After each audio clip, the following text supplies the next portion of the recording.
We know there are many choices in internet radio, and the staff and host of LA Talk Live would like to thank you for choosing the internet's hottest destination for the most eclectic sound and invigorating talk. This is LA Talk Live. We are more than just talk. Joshua Lane, member of the board of directors of Dr. Ann Wigmore's Hippocrates Health Institute, Josh Lane was part of the Dr. Ann Wigmore team that brought wheatgrass, sprouts, and raw foods to a worldwide audience. And now the host of Here's to Your Health on LA Talk Live, Joshua Lane.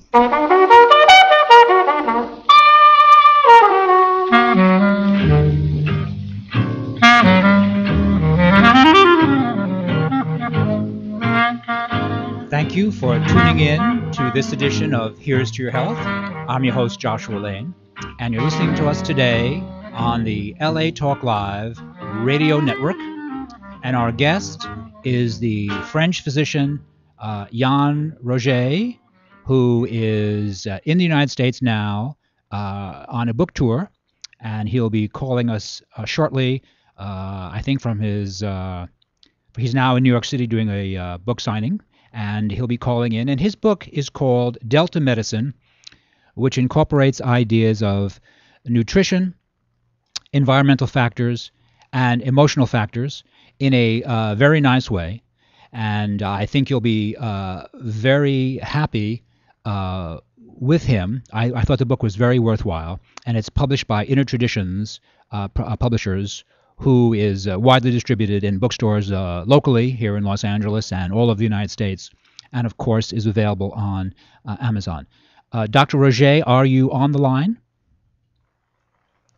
Dr. Roger? Yes, himself. Hi, Dr. Roger. Hi, this is Josh Lane. Thank you for being our guest today on Here's to Your Health on LA Talk Live. Thank you very much for welcoming me. Oh, my pleasure. Your book is called Delta Medicine, and could you explain to the listening audience what that implies? Exactly. Delta medicine, it's come from neuroscience. It's a global healing program. It's created to awaken, then reinforce your self-healing potential. But it's at the cellular level, because at the cellular level, it's where all the disease first manifest through, for example, inflammatory field and acid-base balance or disbalance.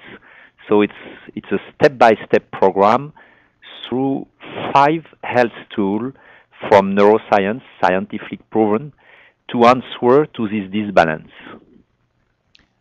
Yes, thank you. That's a very succinct explanation. Now, when you say on the cellular level, I noticed that your book works with food as a healing tool, with environmental questions, and with emotional factors. Would you like to start with food today to talk to the audience? Yes, it's very important to point out that the base of the neuroscience show that we are living, totally living and alive, and mainly alive, because we have 5 living factors in our cells balance. Sorry, are you hearing me properly? Because, yes, sir. We're hearing, I'm hearing you very, very clearly. Yes, sir. Okay. And as you said, everybody is a human being living because we can breathe, eat, protect and detox, think and feel emotions. And I just at the beginning, just to point out that it's very important to understand that these 5 tools are equally important. It means normally now everybody focus, for example, on the food, or for classical medicine on the medicines. And of course, it's good, and you can help to cure a lot of disease with food, for changing your breathing system, or following training with a psychologist. But it's very important to understand that nothing can be for long-term curing or healing if you don't care equally to these 5 factors. Mm-hmm. So we can start with any point, but as I said, it's very important. Maybe the most well-known, for example, it's food. Yes. Yes, if we can discuss food, here's something that bridges both food and emotion. In the book, you mentioned the problems associated with the use of alcohol. Let's start there. Yeah. In speaking freely, one part of my specialty is neuronutrition. It means, as you said, that the way that we are eating or following a diet is very deeply linked to also to all our emotional field. In that way, I think that I called with my researcher, my colleague researchers, delta medicine tools, because delta means a small step, a small amount of some things in science. And we have realized, decade after decade of experience, that if you impose to somebody sort of very hard changement or modification of their lifestyle, it's impossible to integrate and to follow. So it's just step-by-step tools, very easy to follow and very easy to understand. And for example, for food, we just point out 5 basic points. The first one is that very easy and cheap. You have to take time for eating, to remember to chew. Take care of the glycemic index of the food. Of course, alcohol, it's the highest glycemic index, and it will destroy few things in your body if you abuse, of course, because good wine sometimes could be good for the health. But important also this acid-alkaline balance, and you can manage it very, very easily, maybe in 1 week, just with a small board explaining that meat and fat and a part of refined cereals are acidifying your body. And vegetables and fruits and spices and condiments and everything, it's mainly basic and alkaline. And you have to remember that this balance is very important, because the balance between alkaline things and acid things in your body, then in your blood, are under control all the ionic exchange, calcium, magnesium, and assimilation of the food. So it's not only a question to change of diet, because we are not what we are digesting and assimilating, and a part of this digestion is through diet rules, but also through the management, the balance of our nervous system, including managing our thoughts, fighting the stress, and managing our emotions, the disbalanced emotion. So everything is linked.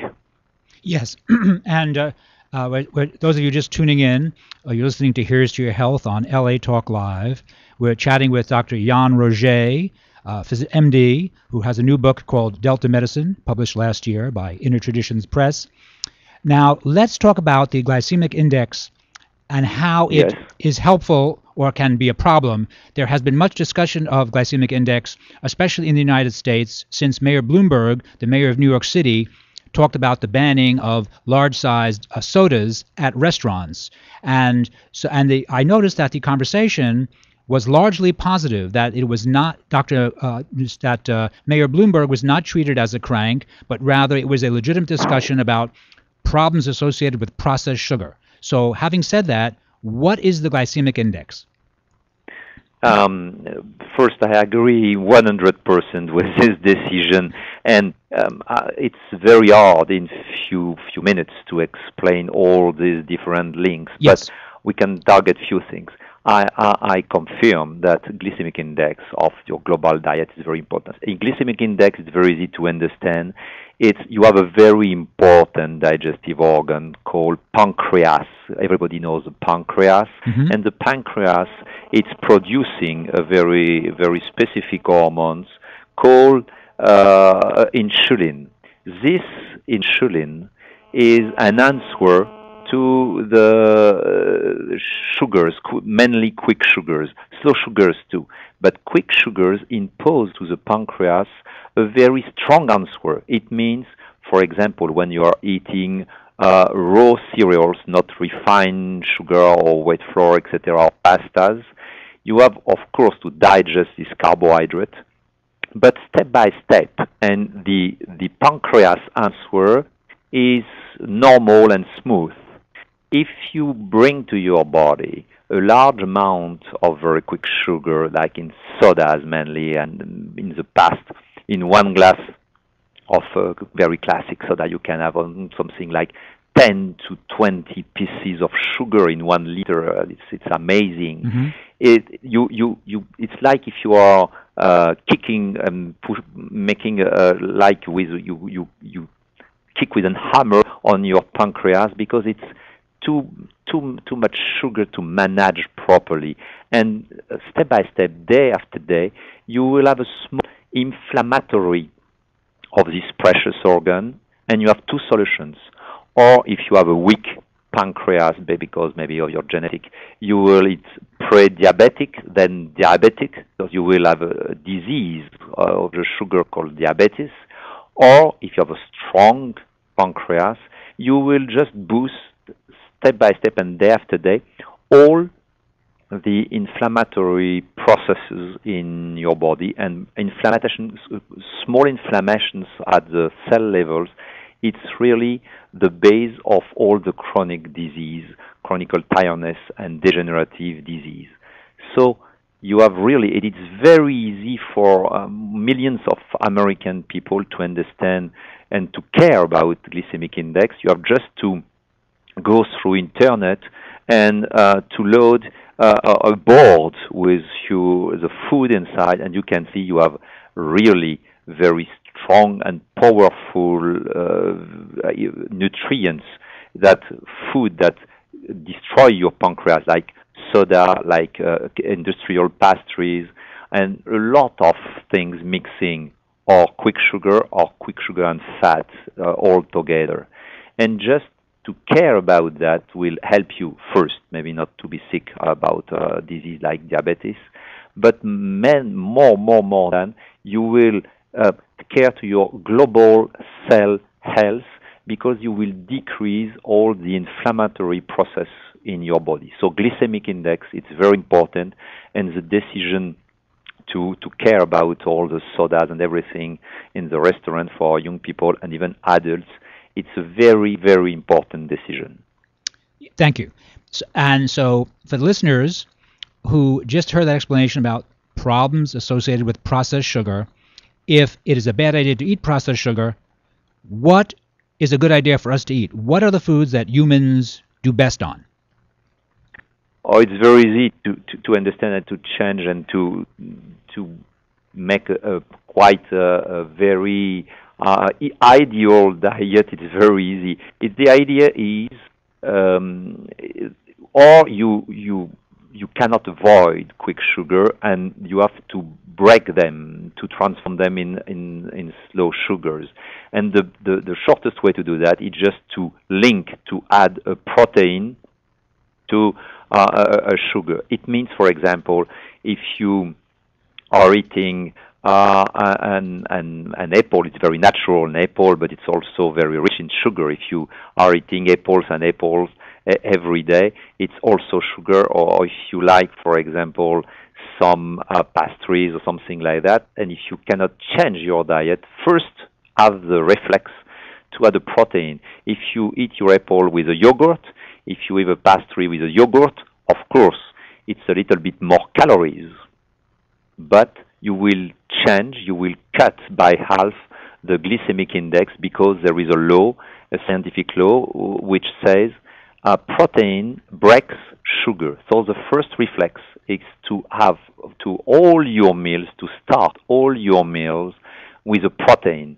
never with bread or never with alcohol or aperitif or something like that. You can drink a little bit of red wine, very good, if it's a good quality one, during the meal, but never start with an aperitif, because you kill your pancreas.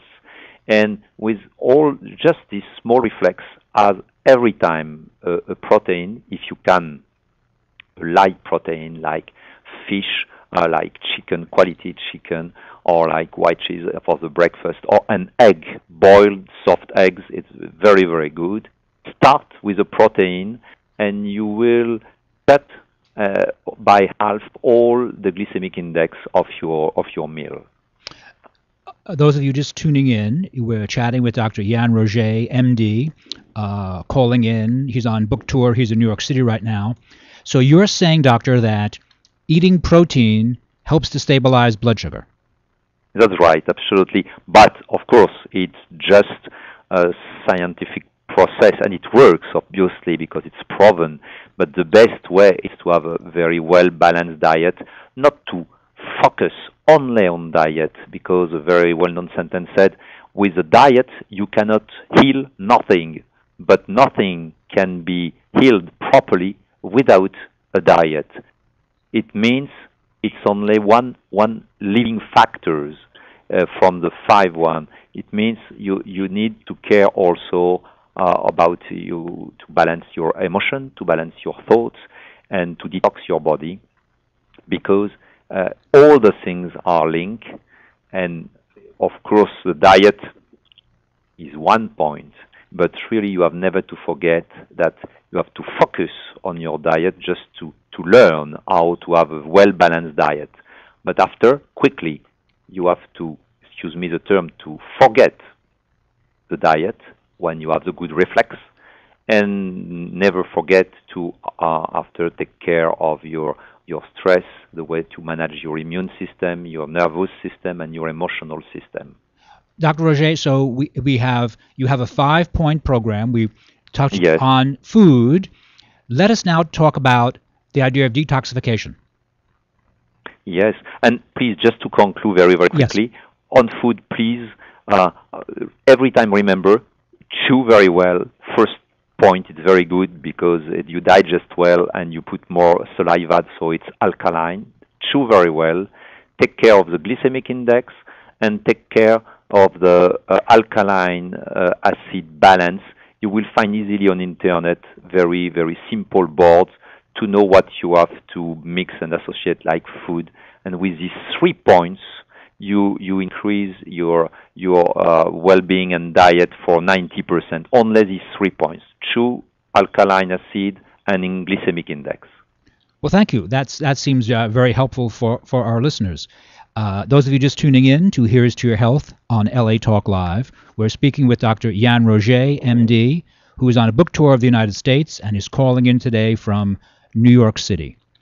Dr. Roget, let's talk now about detoxification. Yes, very shortly, because I know it's very fashion, and in Europe too, the idea of detox, because everybody is polluted, and that's right, maybe because of the pollution of the air, because of atmosphere, because of the additive, preservative, and etc. A lot of new molecules, something like I remember 3,000 and more, are new since half a century. So our body has not really the habit to digest and to metabolize all these new molecules. But I would like also to point out that as the food, if you focus only on detox, you will not cure everything. Some people think, if I change dramatically my diet, if I detox every time my body, fasting and drinking herbal teas and etc., I will cure my disease. It's also one living factor. It's important, and it's very easy. You have a lot of very, very well-known herbs and herbal teas from, for example, horsetail and some fennel and etc., to bring a lot of bases through your drinks, and you can have maybe four times a year. Maybe when you change of seasons, you are going 21 days of this course, drinking 2 cups a day. It's very simple. It's very easy. You will find out the details in my book, but everybody can find that in internet too. And no secret. It's just good 4 times a year to help all the metabolism organs, liver, kidneys, digestive system, just a little bit to clean this organ and to help them in their work. 5 times a year, some herbal tea, 2 cups a day, and you have a perfect detox program. And may I ask you, are there which herbal teas specifically would you like to recommend that people use either regularly or once in a while, as you just mentioned? Really, what I am saying, horsetail herbal tea. You have to buy it in a herboristery. Horsetail because it's very rare to find in bags. But you buy horsetail in a big bag and you put 1 teaspoon of raw herb in a cup. Add boiling water. Wait for 3 minutes, no more, because herbal function, herbal medicine are strong medicine, and if you let, for example, 5 to 10 minutes, it will be stronger and you will have stomach ache. So it's stupid. So 3 minutes, no more, and you can add, very important, to fennel and nettle, because all these 3 plants are very strong to detox your organs and to bring to your body strong bases to rebalance the excess of acidity linked to the excess of protein and fat that our common diet brings to us. Yes. Oh, thank you. And do you also use any type of vegetable juices as either a daily or? Yeah, it's you're right. It's very good. It's less common in Europe because very few people have some machine to extract the juice. But in your country, I know it's very common, and it's very good. Mm-hmm. First, much better than fruit juice. Fruit juice is very good, but sugars, to a lot of sugars, if you drink a lot of fruit juice every day, it seems very healthy because you have fructose inside. It's a very slow sugar, but you have also glucoses. And too many fruit juice. Remember every time a very simple rule. If you like fruit juice, half a glass of fruit juice, and you put half of water. Half water and fruit juice, just to decrease the glycemic index of the juice. But my favorite, definitely, it's really vegetable juice from greens, from red beets, from carrots, and you can mix them. Celery too, it's very good. It's very rich in digestible nutrients and minerals. And mainly again, it brings you a lot of alkaline nutrients and the base of inflammatory process of all the chronic disease. It's blood really to acid. So to fight this acidity, juice of vegetable juice, very good for detox, very good for minerals amount, very good to bring bases to fight acidity. So very good solution. And on the vegetable juices, what's the quantity of, say, a beet juice with, say, a parsley or kale and carrots? Do you recommend an 8-ounce portion or a 12-ounce portion? Is there a suggestion on that? Yes, I have a suggestion because I think, and it's a personal advice. You are really a great country because you have very open mind and a lot of new ideas, opportunities for all the human beings are created in your country. But sometimes you want to go more further, and for example, for antioxidant, you say it's good to fight free radicals, and year after year you increase the amount of antioxidant, and sometimes you cross the limit. I'm sure the human being, after 35 years of experience, it's just really the real health, long-term health. It's in just middle, and it's the same for the juice, because if you drink too large amount of juice, for example, two glasses, it's the maximum. 1 glass in my mind is the maximum, but 2, 3, 4, 5. After that, you will a little bit make your kidneys tired because a lot of minerals, and sometimes a lot of vegetables, like carrot, are very rich in sugar. So you will have this juice fermented in your body, and you will not detox, but intox your body. Really, all the neuroscience say that delta, step by step, keep the just middle. One glass of vegetable juice in one day, it's enough. Maybe half in the morning, half in the evening. The best time, it's 10 o'clock morning, 4 o'clock afternoon. Thank you. For those of you just tuning in today to Here's to Your Health on the LA Talk Live radio network, we're chatting with Jan Roget, MD, who has an excellent book called Delta Medicine, and Dr. Roget is on a book tour of the United States. As you may have heard from his accent, he is from France and has an excellent command of the accent. No, the accent is great. He has a great command of the English language, and he just offered America a very nice, a little bit slightly left-handed compliment, saying that we drink too much vegetable juice, which is okay, which is probably very true, and recommending that we drink less vegetable juice. It's okay, thank you, sir. It's a very fair statement. Americans like to think that if 8 ounces of carrot juice is better, 32 ounces is much better, and that, of course, is not true. That's not true at all. Now, so because the book is, and by the way, your book is available in bookstores all over the United States and on Amazon, is that correct? That's absolutely correct. And I hope it will interest a lot of American people, because really we point out these 5 major points to be alive. And every time, mainly in America, sometimes when you have discovered the importance of food and diet, you focus, it's normal, but people focus on one point of these factors, and it's too much, because sometimes you become crazy about food or about healthy things, and it's too much, and it's you are not very well socialized, because you have to change your lifestyle. Really, we have just to be in the just middle, and don't forget breathing factor, eating, detox, the thoughts, and very, very important, the emotional influence of our emotional system on your immune and hormonal system. All right. Dr. Roget, we have discussed briefly, food and some environmental factors. Please, because we have you on luckily until 12:45 here in California time, please talk about the emotional factors that you would like to stress for our listeners. Okay, I think, and maybe I can introduce it saying that in my mind, I'm very proud of this health tool, the neuroscience health tool, because it's really the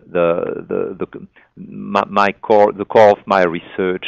Because all the other tools, of course, I have selected the best worldwide with the best effect, but everybody can find some tools for breathing, for eating, for managing a detox program, or managing his thoughts, because you have a lot of training, but it's very rare to find real efficient tools to manage the balance of his emotions. And the way it's typically what can I say that? It's typically the new goal of neuroscience is to permit to the body to underline, to point out the major importance of all our emotional system on the metabolic system.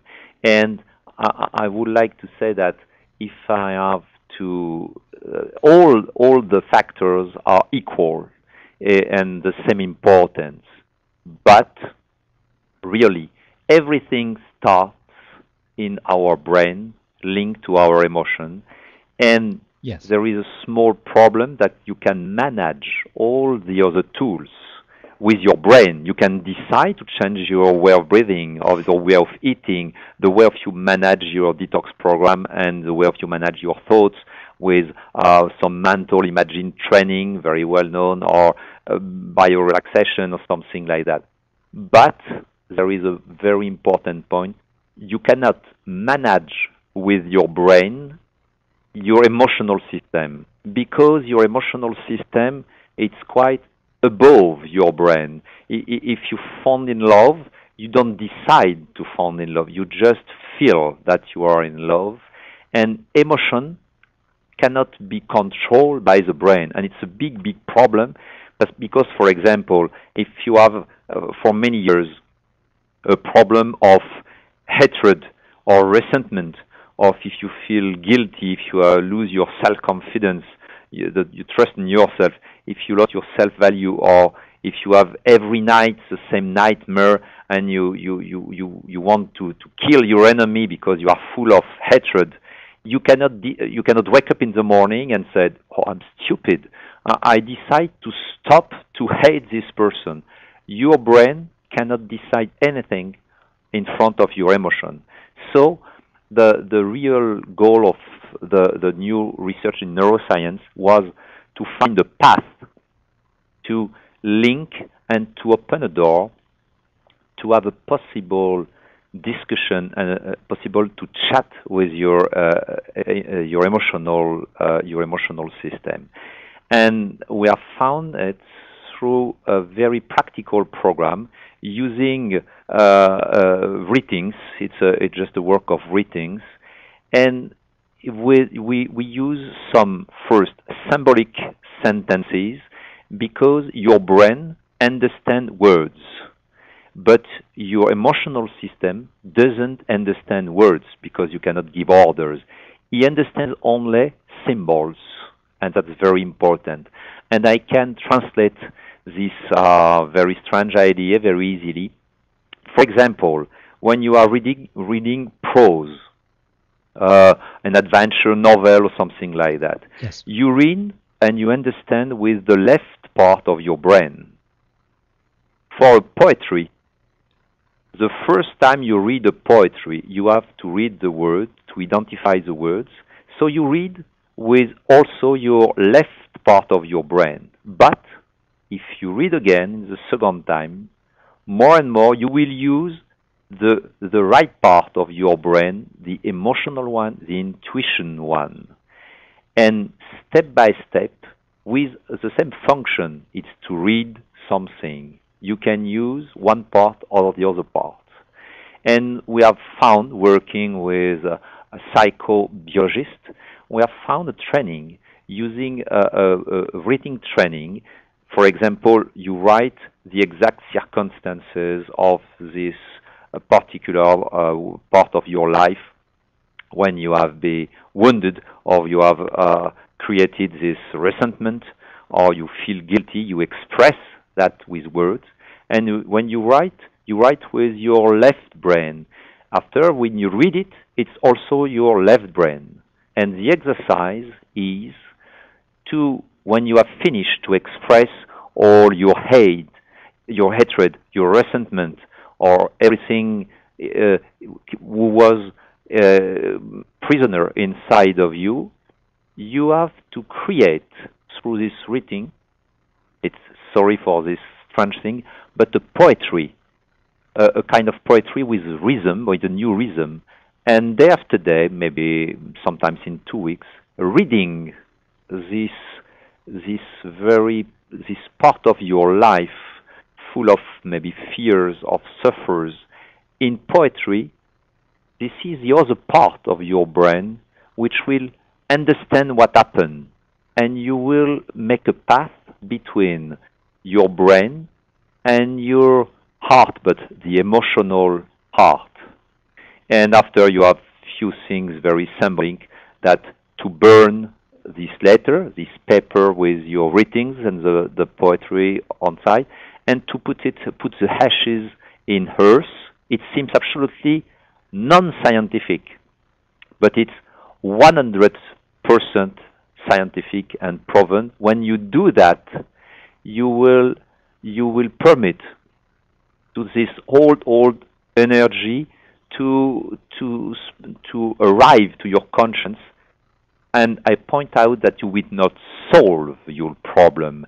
Maybe you will continue to hate this person, but you will start to open the door in the way that I will try to use this destroying energy not to destroy myself, but to help me for my healing process. It's a very, very powerful neuroscience tool. It's hard to explain exactly, but it's around exactly what it happens. And when you do that and put the ashes in the hearse, after you put on it some honey or some milk, because it's a symbol of mother and it's a symbol of the peace because it's sweet. And after, on this earth, you put a seed for growing a flower or small tree or something like that. It means from a very bad and destroying energy, something new and positive can happen. And on a lot of patients, we have seen that it boosts the serotonin and dopamine process in the brain. And more you are balanced in your serotonin and dopamine to fight the adrenaline part, more you increase the strength of your immune system, and you can fight in the better way chronic and degenerative disease. Well, that's actually, it makes sense. I think most of the listeners to Here's to Your Health would realize that was very beautifully spoken and makes sense. And do I notice what psychologists or religious traditions are you referring to? Are you referring to a lot of things you read in the Vedanta? Is that from the East, from India? Some of these ideas come from India? Maybe I will disappoint you a little bit. I'm 100% a scientist. Before to be a medical doctor, I was a physician. So I have, of course, a part of spirituality in my life. Yes. But all my life is dedicated to the science. And all these specific tools, I was working with a specialist of the language. And maybe if I have to express the roots of this kind of medicine, maybe it's a mixing with psychobiology, the real scientific one, the analysis between emotion and the secretion of neurotransmitters in the brain, because emotion is virtual, but virtual things can create a real secretion of neurotransmitter. It's the magic of the life. And also, if you can have a reference, maybe Carl Gustav Jung, in his symbolic expression of the inconscient, is very close also of this symbolic tools to speak with your inconscient. It's not very well known, but it's very scientific. Well, thank you. Those of you just tuning in, we are speaking with Dr. Yann Roget, MD, who has an excellent book called Delta Medicine, and Dr. Roget is on tour in the United States promoting his book. Dr. Roget, again, where, and by the way, do you have any other books as well you'd like to mention on the air? Oh, no, it really, I have written something like 10 books, but really this one, it just all the essence of 35 years of research.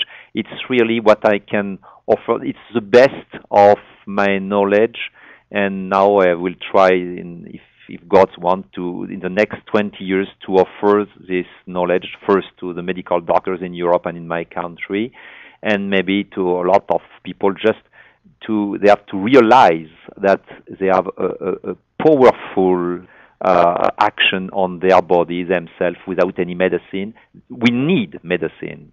Every time I say, please, have a medical doctor and a medical protocol.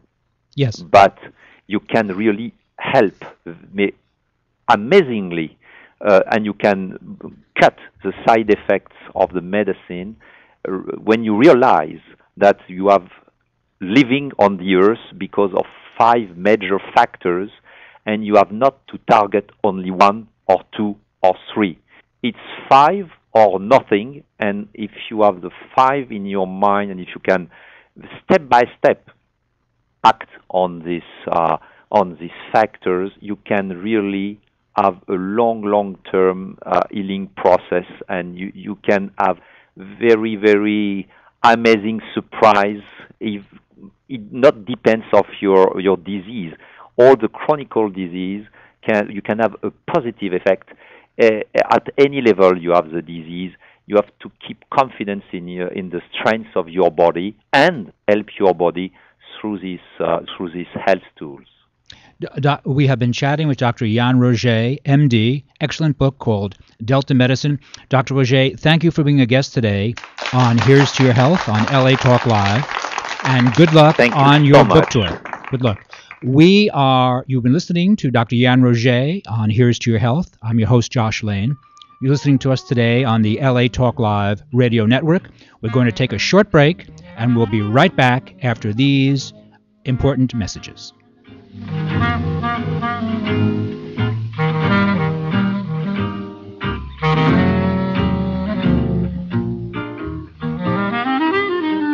We know there are many choices in internet radio, and the staff and host of LA Talk Live would like to thank you for choosing the internet's hottest destination for the most eclectic sound and invigorating talk.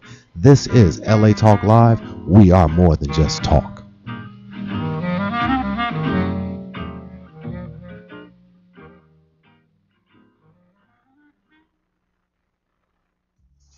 Walk, run, climb, play. Solgar number 7 can help. Feel the difference for yourself. Solgar number 7 actually shows improvement in joint comfort within 7 days. Now you can start to get back on track fast and pursue the activities you love. Solgar number 7 is a breakthrough in joint care with no glucosamine and no chondroitin. The advanced bioactives in Solgar number 7 help to increase flexibility, mobility, range of motion, and actually shows improvement within just 7 days. One capsule, once a day, is all you need. When stiff joints occasionally say no, Solgar number 7 says yes. Visit Solgar.com and learn more about Solgar number 7 today. That's www.solgar.com, www.solgar.com. Solgar number 7, official sponsors of Here's to Your Health with Josh Lane and LA Talk Live. Bottled at the source since 1871, Mountain Valley Water is the deepest operating spring in America. This naturally alkaline water, with a perfect blend of minerals, has a crisp, clean taste that's twice been named best tasting water in the world. Mountain Valley Water has been served in the White House for 13 presidents, but it's also served kings including Elvis Presley, whose only requirement on tour was 2 6-packs of Mountain Valley Water. Delivered to your home or office in glass bottles, Mountain Valley Water will give new customers in Southern California their first 2 5-gallon bottles free. For more information, call 1-800-499-9982 or visit us online at www.mountainvalleywaterla.com. Mountain Valley Water is the official sponsor of Here's to Your Health with Josh Lane on LA Talk Live.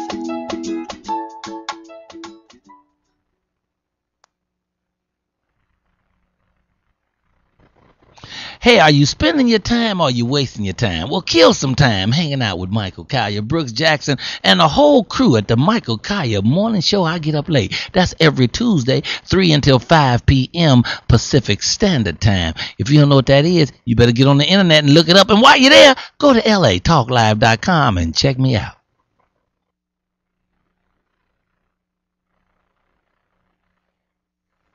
Joshua Lane, member of the board of directors of Dr. Ann Wigmore's Hippocrates Health Institute, Josh Lane was part of the Dr. Ann Wigmore team that brought wheatgrass, sprouts, and raw foods to a worldwide audience. And now the host of Here's to Your Health on LA Talk Live, Joshua Lane.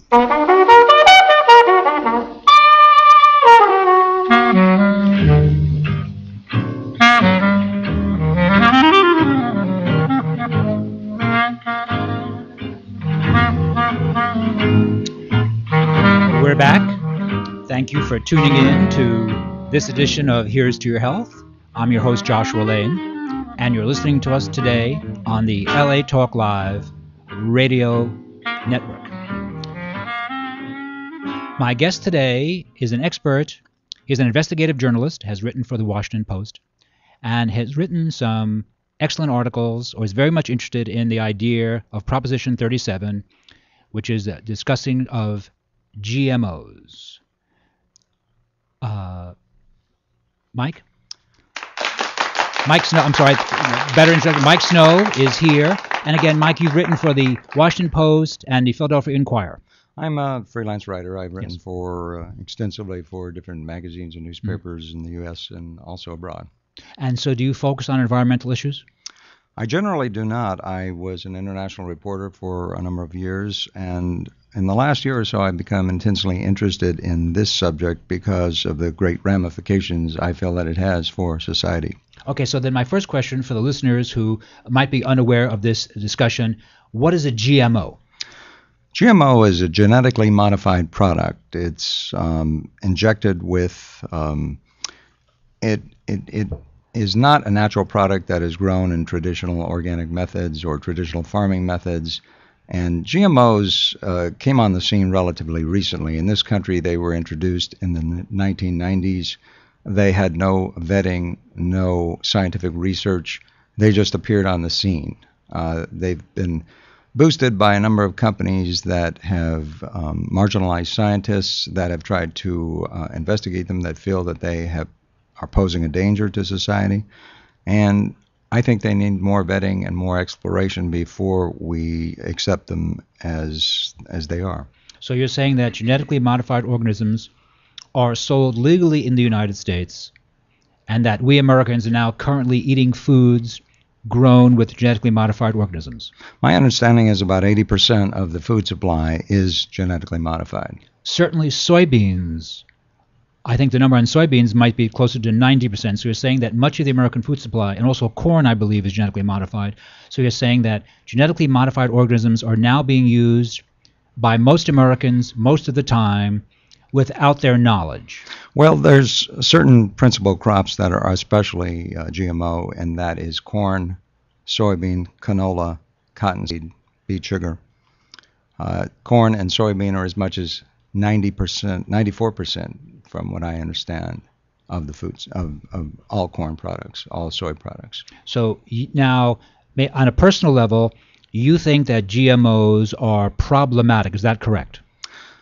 I believe so. There's a new study out just last week from food and chemical toxicology done by some French researchers that says that they concluded that GMO products cause severe kidney, severe liver disease in rats, and also severe breast inflammation. This is the first long-term study of its kind. Right, and that French study said that the tumor formation, etc., appeared within 4 months of using the genetically modified organisms in their food. Is that correct? Not sure what the time frame is. I believe that's correct. Yeah. This is interesting because when Monsanto, who promotes GMOs, did their studies were only 3 months long. Well, that is typical for industrial studies. They do short-term studies that don't really have any real implications. They don't allow other scientists that are independent to do studies of their own. They refuse to grant them the rights to their genetically modified seeds, and it's difficult for any real credible independent study to take place as a result of that. Now, if people are listening to us today on the LA Talk Live Radio Network, and they're listening to us talk, they might think that you are anti-science. They might think that your opposition to GMOs is anti-science. But is it not true that the European Union, that is the industrialized nations of Europe, Germany, France, England, Swedes, the Danes, everybody, has banned genetically modified organisms, that they are not allowed to be sold in Europe? I don't know that they're banned. My understanding is that they require a labeling in most of those places, and it varies individually from country to country. There's been a great deal of pressure from the State Department and other U.S. government agencies for the European Union to accept these products. So far, the European Union has resisted, and they constitute only, from what I understand, about 5% of the consumption rate among the European Union. Although Monsanto claims that it endorses labeling in Europe, but it doesn't want to endorse labeling here. And from my understanding, Proposition 37 only wants labeling these products so people have the ability to know what they're eating. So now this Proposition 37, when do we vote on this? My understanding is that we vote on it November 6th in the upcoming election. And So who's opposed to labeling a product? Who's opposed to labeling products as genetically modified? Well, industrial concerns that produce these products are opposed. You mean Monsanto is opposed? Monsanto, Syngenta, and other companies that have a hand in the manufacturing of these products, they claim that labeling these products will essentially constitute a skull and crossbones, and it will discourage people from buying these products, which it probably will. But there are questions about health, and they have a right to know what's in their food and the right to make a decision as to whether to buy it or not. Well, that seems perfectly fair. We have a right to make a decision based on information on the label. That seems perfectly fair. Now, if Monsanto is opposed to Proposition 37, so does Monsanto want you to vote yes or no on Proposition 37? Oh, they want you to vote no. They want you to vote no. Now, I'm assuming that they have a lot of money behind them to be opposed to it. So who's in favor of this? What groups are in favor of labeling these products? Well, the organic farmers, small businesses, there's a whole host of groups. I'm not familiar with all of them, but there's a lot of groups that are in favor of labeling these. Most groups are. Most people that don't have any ties to industry are. People simply want to know what's in their food, and they have a right to know what's in their food. So you're saying that most consumer groups are in favor of labeling? Absolutely. And this Proposition 37, is this just for the state of California or for the whole United States? It's for California voters. However, because of the status of California as the number one economy in this country and actually the number 8th economy in the world, it is likely to have a rippling effect across the entire country. No grocer wants to have dual sets of labeling. That would create logistical and public relations nightmares, and the feeling is that there would be a mandate to do away with GMO foods, both by the industry and the proponents of Proposition 37.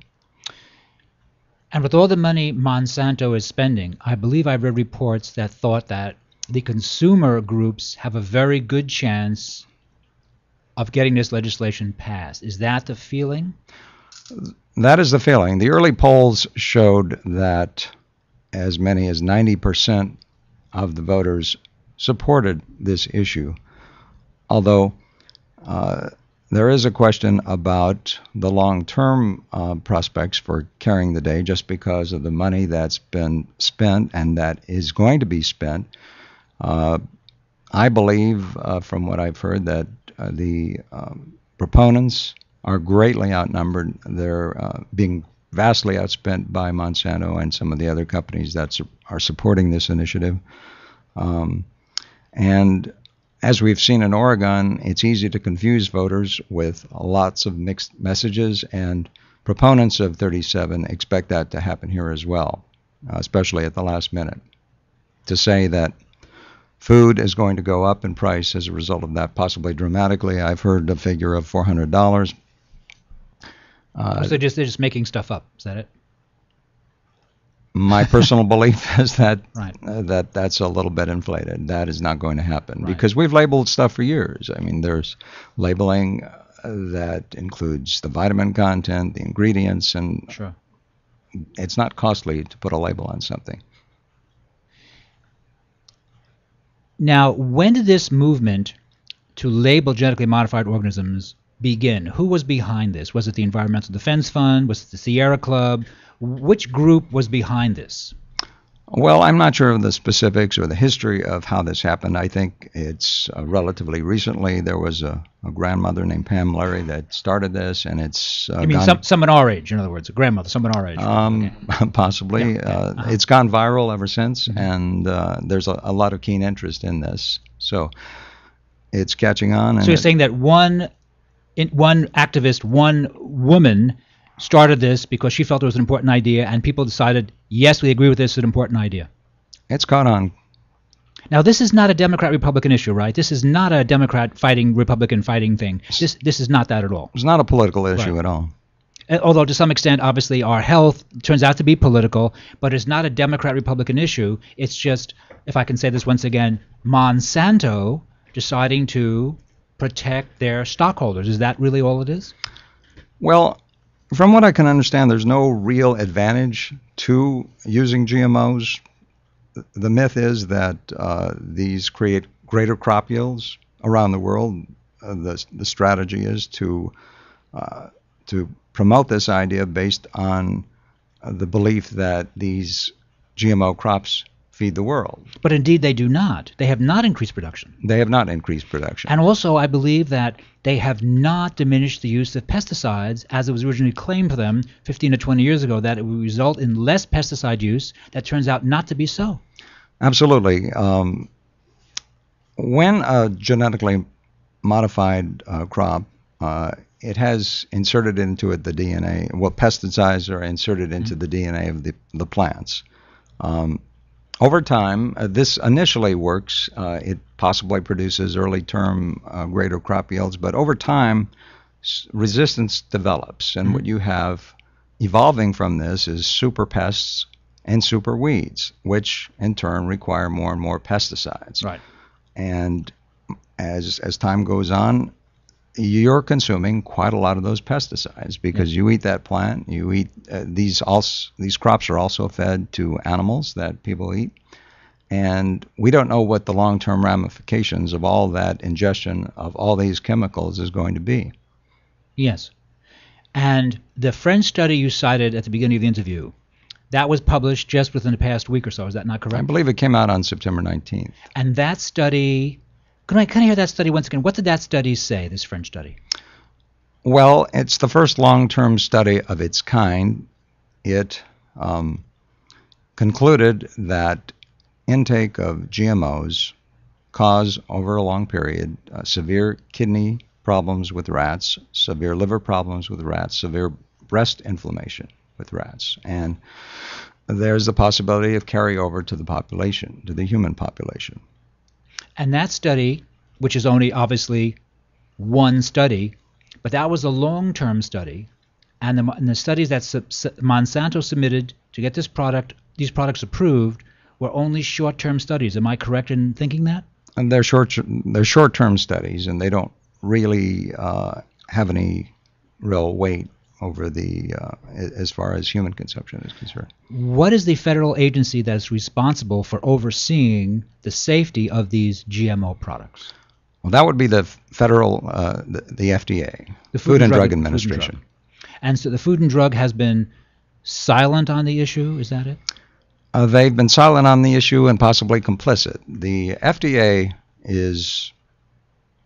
The deputy director of the FDA is a guy named Michael Taylor. Michael Taylor is in charge of food and safety issues at the FDA. Michael Taylor is the same attorney, vice president at Monsanto, who crafted the original laws that enabled GMOs to appear in our food system without any vetting or any real focus. Wait, excuse me, can I hear that once again? Mike Taylor is the head of the FDA. Yes. And what did he do before he was appointed head of the FDA? I believe he's deputy director of the FDA. He's in charge of labeling and food safety. He is a former Monsanto attorney, former vice president of Monsanto. Well, that seems like there could be problems with that. It seems like, doesn't it seem terribly cozy? It's typical in Washington, but this is perhaps one of the most glaring examples of revolving door regulators that come from industry and then oversee the industry that they came from. There's vested interests and conflict of interests, and this is not in the interest of the public. Now, of course, it is perfectly legal. It just seems to us as citizens that indeed there could potentially be conflict of interest. There is a conflict of interest. As a result of this, that's why there have been no long-term studies. In fact, from my understanding, many scientists in the FDA who have voiced concern about the FDA, about genetically modified products, have been marginalized, trashed, and fired. I see. So PhDs and other scientists working for the FDA who have questioned this policy have been marginalized and fired, and that's made it to the papers? It hasn't made it into the papers because there's conflicts of interest with the papers who have big advertising revenue that they have to meet, and there's a reluctance to publish a lot of these type of things, especially GMOs. There's a case in Florida involving two award-winning journalists, Steve Wilson and Jane Aker. It's available on the internet, but it recounts their experiences trying to publish an investigative piece about the dangers of milk in Florida and across the United States. They had to go through 83 different edits. They were told various things, and eventually they were fired. What paper was that?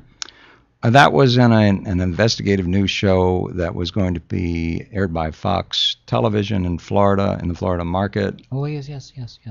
That's right. Yes, that was a big brouhaha. Was that 3 or 4 years ago? I believe it was something like that, yeah. Right. Yeah, and that unfortunately the networks look very foolish on that one. Right, and that information did come out, and it was published, was it not? Did they publish in another journal? I'm not aware that they published elsewhere. I'm sure that could have happened. I know that there's very little about this subject in the mainstream press. Yes, that seems to be so. Now, going back to genetically modified organisms, what do you suggest that we do about this? What should I do as a homeowner? What should I do? Well, labeling would help a great deal.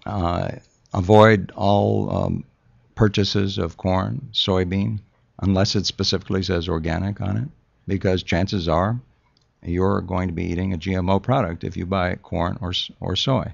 Now, when you buy something that's stamped USDA organic, that means by law it is not allowed to contain genetically modified organisms. Is that not correct? It's a law. It's a meaningful statement. And that's my understanding. As opposed to locally grown, which really is very lovely, but means Zippo as far as legislation, right? Anything could be local. That's true. A lot of locally grown products, a lot of local farmers cannot always meet the strict requirements for organic in their food. Could be organic or could be lightly sprayed, but it's probably better to eat some of those than certainly GMO products. Right, but again, the word organic, USDA organic, that is a meaningful statement as far as legislation is concerned. So we notice a certain standard there. Because I've noticed that many local groceries that are not organic have these big signs saying this is locally grown. And I thought to myself, well, but I live in California. I live right near Oxnard, so of course it's local strawberries. They're the same heavily sprayed strawberries I've been avoiding for years. Why would I want to eat them just because they're local? It seems to me they're trying to cheapen the organic standard by putting out these other meaningless labels. Well, natural is one of those labels. It absolutely means nothing. Right. And I think people should be wary of that, because what is natural? Right. It absolutely has no standard.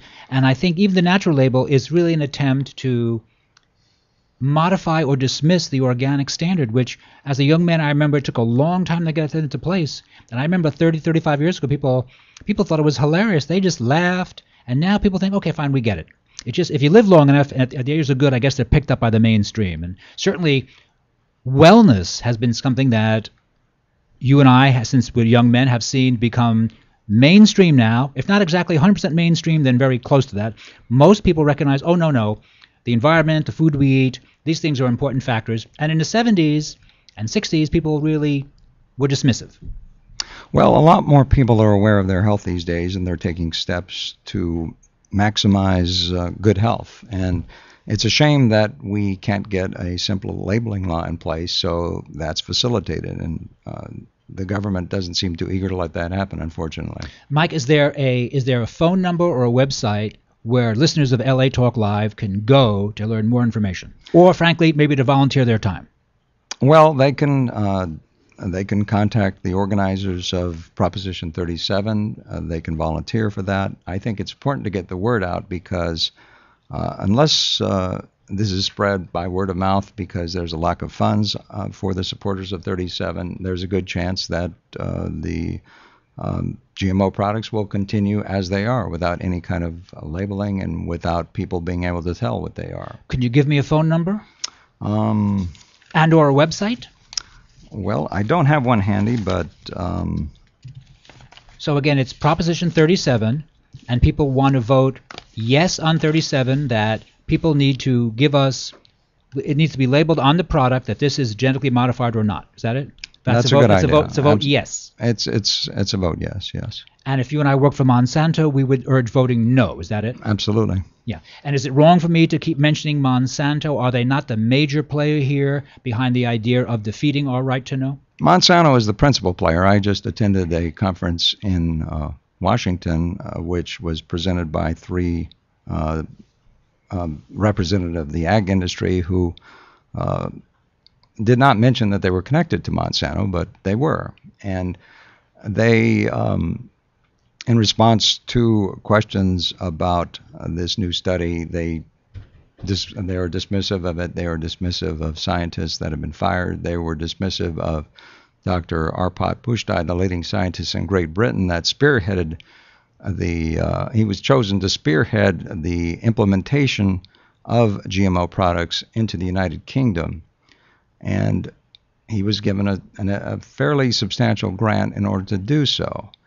He discovered into this research process that this is not exactly what he anticipated. He saw dangers inherent in the consumption of these products, and he did an about-face, basically, and he went public with it. And at first, he was hailed as a hero for a couple of days, and then my understanding is that the company that he worked for received calls from the Prime Minister's office, and he was trashed and marginalized and fired, like so many other scientists that preceded him. Right. It does happen. I guess it's just pushback from the moneyed interests who have money to lose if this was properly labeled. That's correct. Yes. Well, More information. Oh, once again, Mike, by the way, you are an investigative journalist, and so this is what you do professionally. You write articles for the Washington Post, etc., and Philadelphia Inquirer. And who else have you written for? Well, I've written for many publications over time, a lot of newspapers and magazines in the United States and elsewhere. And if we want to contact you about these issues, how can we contact you? EskimoNW@gmail.com. What was that again? Eskimo, EskimoNW@gmail.com. All right. For those of you just tuning in to Here's to Your Health on LA Talk Live, we're speaking with Mike Snow, investigative journalist, discussing the GMO vote yes on Proposition 37, which will come up for November 6th, Election Day. Mike, thanks for being a guest on Here's to Your Health. Thank you very much. We're going to take a short break, and we'll be right back after these important messages.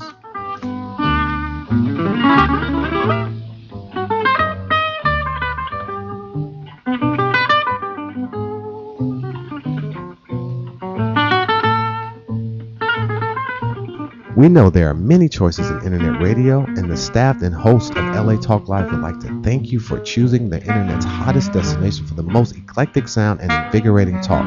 This is LA Talk Live. We are more than just talk.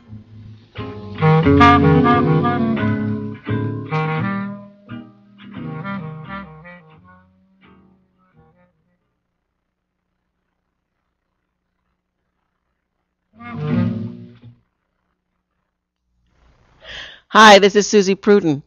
And yes, you've seen me on Oprah, Good Morning America, and The Today Show. And I'm inviting you to join me every Monday from 3 to 4 for my new show, Mastermind Live. Join us as we introduce you to the new thought leaders of the world who will inspire you, support you, and guide you to your next level. So don't forget to tune into Mastermind Live exclusively on latalklive.com. You can also catch us on iTunes Radio R&B or watch us on Ustream TV. Reality radio handcrafted for your listening pleasure. This is LA Talk Live, and we are more than just talk.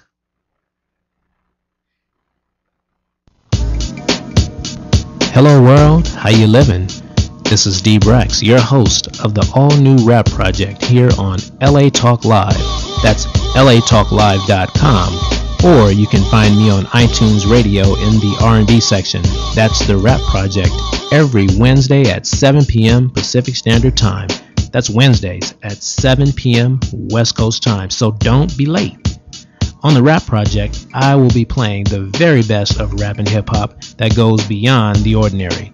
So connect with me, your host, D. Brex, the Rap Connoisseur, on The Rap Project, every Wednesday at 7, right here on latalklive.com, where we are more than just talk.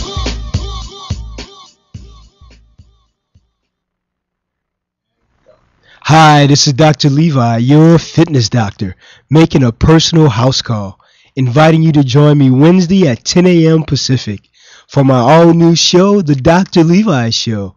Join us as we discuss fitness, health, and well-being, including emotional and spiritual health.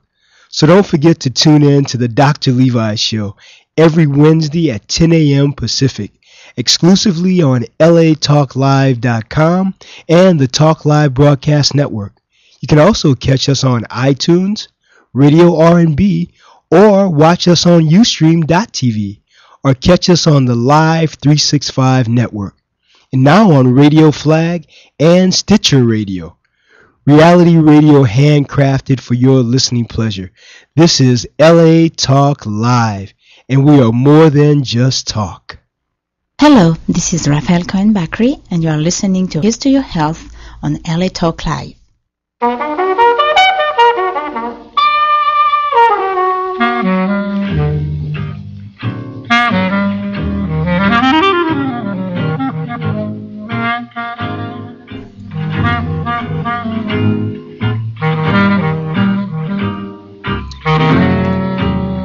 We're back. Thank you for tuning in to this edition of Here's to Your Health. I'm your host, Joshua Lane, and you're listening to us today on the LA Talk Live radio network. My next guest is Peter Wright.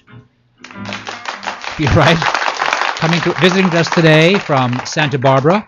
And Peter has a very interesting specialty. He works with past life regression. Peter, welcome to Here's to Your Health. Thank you. Nice to be here. Peter, for the guests, can you please tell us what is past life regression? Past life regression is short-term intensive therapy that can often resolve issues or problems much more quickly than conventional talk therapy. All right, past life regression therapy. And if I could ask you, what is your educational background? My educational background is I have a master's degree from the University of Pennsylvania and a bachelor's degree from Tufts University, and I'm a board-certified past life regression therapist and a certified hypnotherapist. All right, so your academic training is good. The idea of past life regression therapy, now that must be a concept new to most people. What exactly does that entail? It entails inviting the higher self, in terms of my own practice. I first take you into hypnosis and invite your higher self to come forth and then pose the question to the higher self, whatever the issue or problem or concern you might have, whether this has something as its cause or source in a past life story, or is it present life?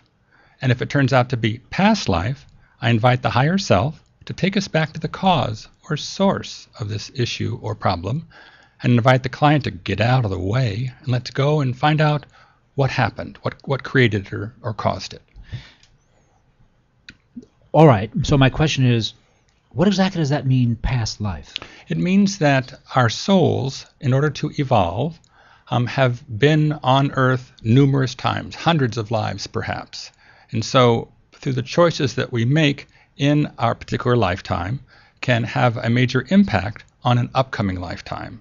The goal being that eventually we'd like to merge with Source, and in so doing, to work out any major issues, minor issues, in terms of eventually love and forgiveness, which I think is at the very core of our very beings.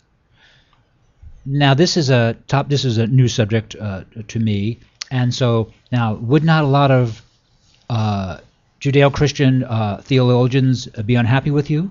Not necessarily, because the idea of past lives, in fact, goes back to Neanderthal days, in that on occasion, the Neanderthals were buried in mounds, burial mounds, yes, with their tools around them, arrayed around the body, so that when they reached the other side, they could easily pick up and continue on with whatever they were doing. If you look at the world's major religions, the Hindu religion back in 6th century BC adopted past lives as a tenet of its faith then. And it was found in every It's been found in every major religion since then, including the Christian religion. And yet, in the Christian religion, it was dropped from the doctrine back in 553 A.D. during a council, the Second Council of Constantinople, when you had the change of the emperor coming on board, if you will, and the church fathers seeking to becoming more controlling of the population. So if you have up until this point where past lives was part of the, or future lives, lifetime after lifetime was part of the belief system, it was one of those situations where up until then, my destiny is up to me. And yet, with the burgeoning church, as well as the burgeoning emperorship, if you will. Which emperor are we speaking of? It was Justinian, was the emperor. It was felt that the whip of Judgment Day could keep the faithful in line and could keep people focusing on the present life and dealing and adhering to the standards set by the church, the beliefs set by the church, and therefore, at the same time, supporting the emperor, if you will. That should be so. So you're saying this. You're referring now to a specific historical moment in time when a certain meeting took place. Can I have that meeting once again? What's that meeting once again? It was the Second Council of Constantinople. What year was that? In 553 A.D. And this took place in Constantinople? Yes. Which is now called what? It's now called Istanbul. And this was the site of the part of Rome that did not collapse. I believe so. I can't tell you for sure. Because the Roman Empire actually never completely collapsed because Constantinople remained until the Muslims overran the area whenever they did, 1000 AD, I'm not exactly sure. But for a long time, the area was, Rome continued. Right. Mm-hmm. And you're saying that the early Christian church, what was the doctrine again? It was that we have lifetime after lifetime, and that in a way similar to karma, that our destiny is controlled by ourselves. And so therefore we live lifetime after lifetime to help us and our evolve our souls. And you're saying this is part of the Hindu tradition? And other religions as well have it as part of their belief system. And the Hindu religion, as it turns out, is a very ancient religion. 6th century BC is when it started, and according to what I understand, about 2/3 of the world's religions, 2/3 of the world's population believes in reincarnation. And so it is just simply that our physical bodies develop and through lifetime after lifetime in an effort to eventually perfect our soul. And it's your contention that our past life influences us now. Exactly. But at the same time, I know that a number of people don't necessarily believe in past lives. Mm-hmm. So I look upon it more as a past life story that you are, should we say, you can access through hypnosis. So if you come to me with a problem or issue, we go into that past life story. We look for the defeats. How were you defeated in that story? And often it is directly related, since we have set up at the beginning of the session with following the hypnosis of looking for a cause or a source for an issue. So going into the story, and often it will help to come to closure with that particular story. It will resonate with the client. So for example, I recently had a client who was fearful of childbirth. She's now a mother. She's pregnant and has been concerned about not only fear of childbirth, but being able to raise a child. Mm-hmm. Something's not right there, she felt. Okay. So we went into her past life story, and it turned out that in that story she had been a very poor woman growing up. It didn't really matter where, but she, in order to make money, had to sell her body and was raped a number of times, and at the same time was beaten by her gentleman callers, if you will, and then just a life of degradation where she had to get abortions to keep herself going, if you will. Yes. So out of this then, no wonder there was a fear of childbirth in this life, and also being able to take care of a child. The one child that she did have that was her own was one that she had difficulty raising. So by going through the story, looking for the defeats, then going through the death. How did you die? Because often that can have a major impact on an upcoming lifetime. And then we go into your spirit body, where I will ask the question, how does it feel to be in your spirit body? Often you feel lighter, more free.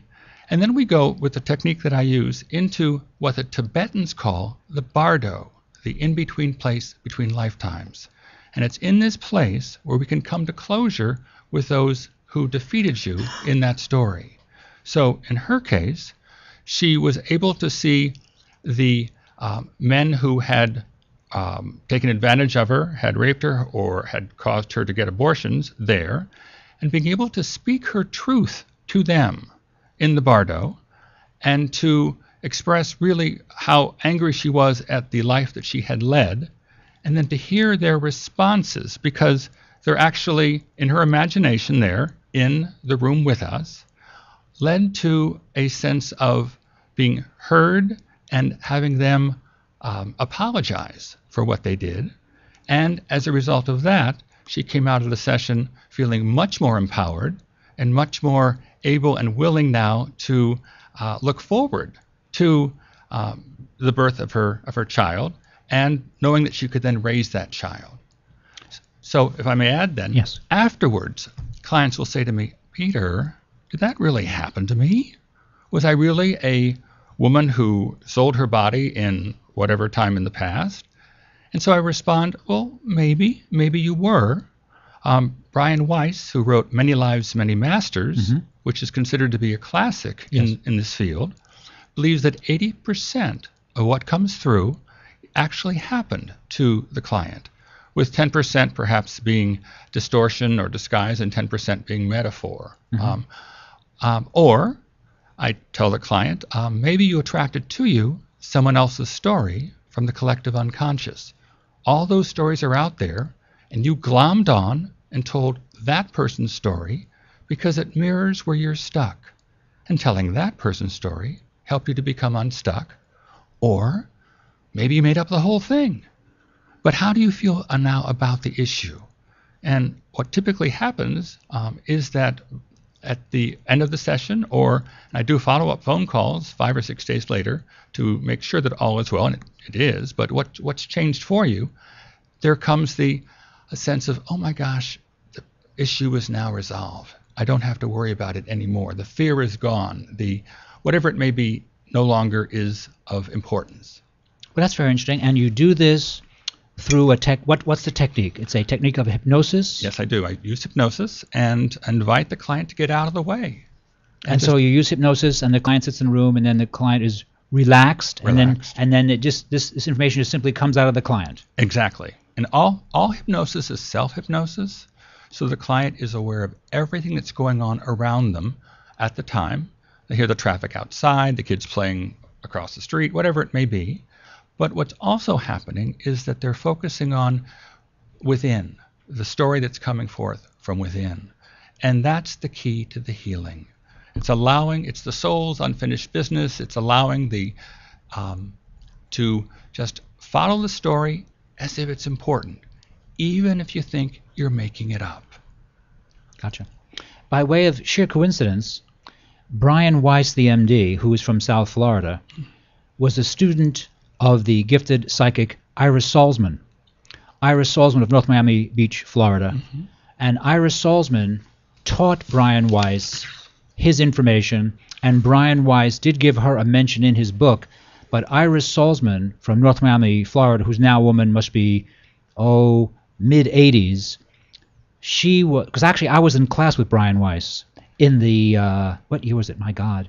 I guess it was the mid-'80s when he first was taking class with Iris Salzman, and Iris Salzman, explained the concepts to Brian Weiss, and he felt they had merit. So it was interesting that Iris Salzman, I keep mentioning her name, a woman so remarkable as a gifted psychic that she was used by the local police departments when they couldn't solve crimes. Exactly. Iris Salzman. Are you familiar with the name of Iris Salzman? I certainly am. Yeah, she's just remarkable When I worked with Iris Salzman, didn't work with her. When I studied with Iris Salzman, I was just shocked by the things she said to me that were just accurate. I just thought, oh my goodness. And for me, what it did, besides being accurate information, it made me realize it was a much larger universe than I previously suspected. And that was good for me. Exactly. So once again, a little shout out to Iris Salzman. Just mention her name again because Iris Salzman is a remarkable resource in the United States. Iris Salzman, North Miami Beach, Florida. And by the way, where is your clinic? I am in Santa Barbara, and so my name of my practice is Insights from Within, because I truly believe, I've been doing this for 21 years, that all the answers are inside of us. And so we're just simply using hypnosis to ask your higher self to take you where you need to go for your highest good. And often it will take us into this past life story. And do your clients, when they're sitting in their room with you, they remember the session when they're finished? Absolutely. They remember everything. I tape the session for them or give them a CD or MP3 just as a follow-up. But in fact, I was meeting with a former client yesterday, and he's my financial planner, as it turns out, and he was sharing with me that in our session from 8 years ago, he still remembers the past life experience that he had with me. We find with these stories is that they resonate on a deep level with the client, and that what comes forth makes sense to them and helps them heal. I think that's the bottom line here.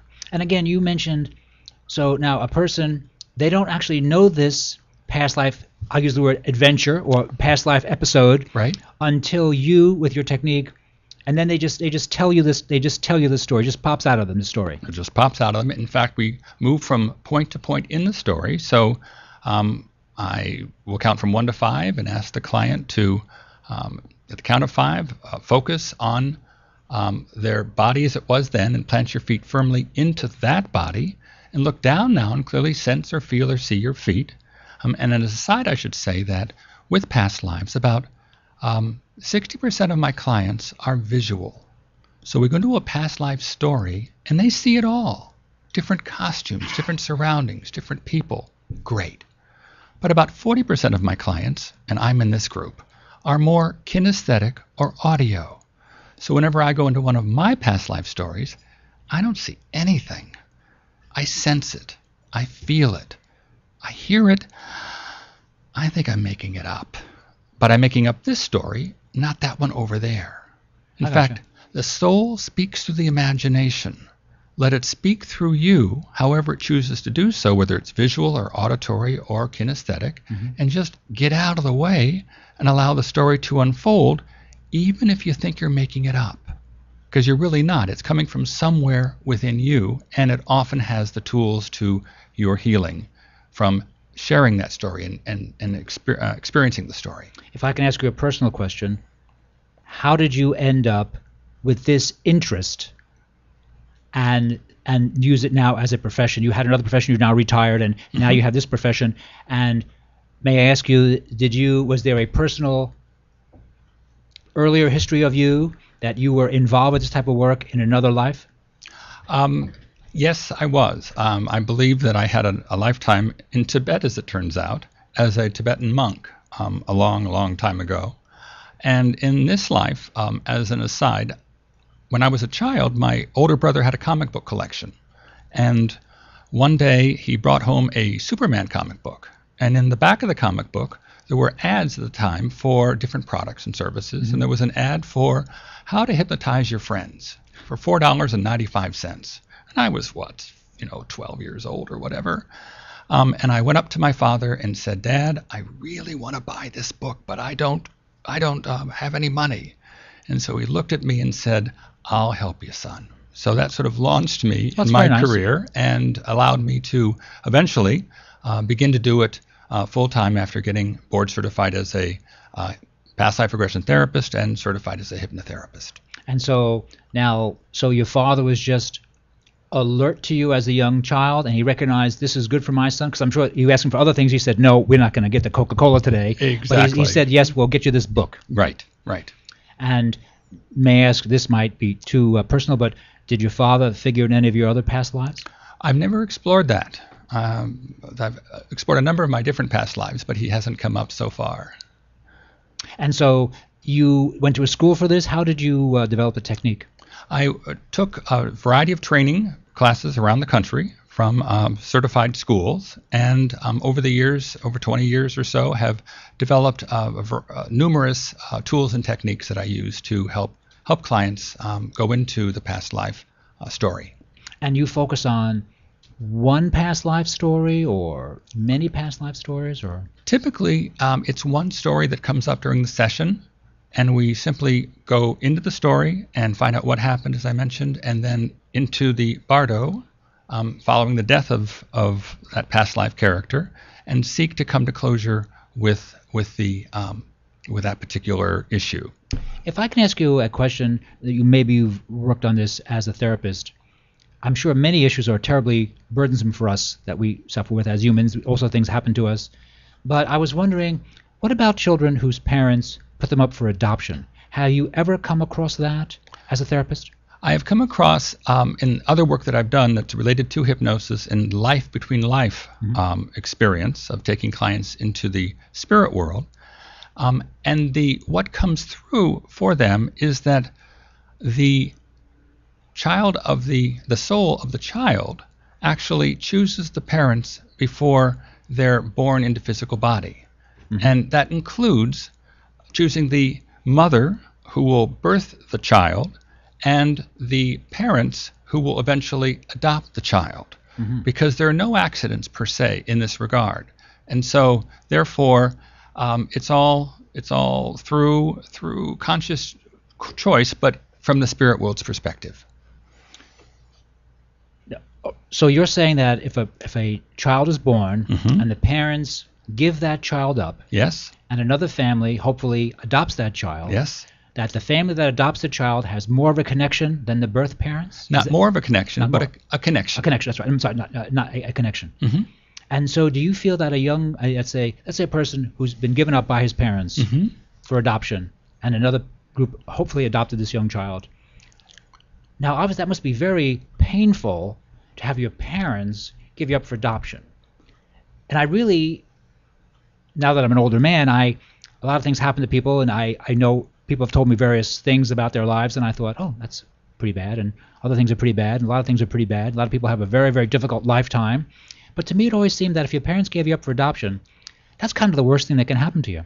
Am I wrong in thinking that? I guess there's no real way to really quantify that, but it seems that if your parents give you up for adoption, that's got to be pretty rough.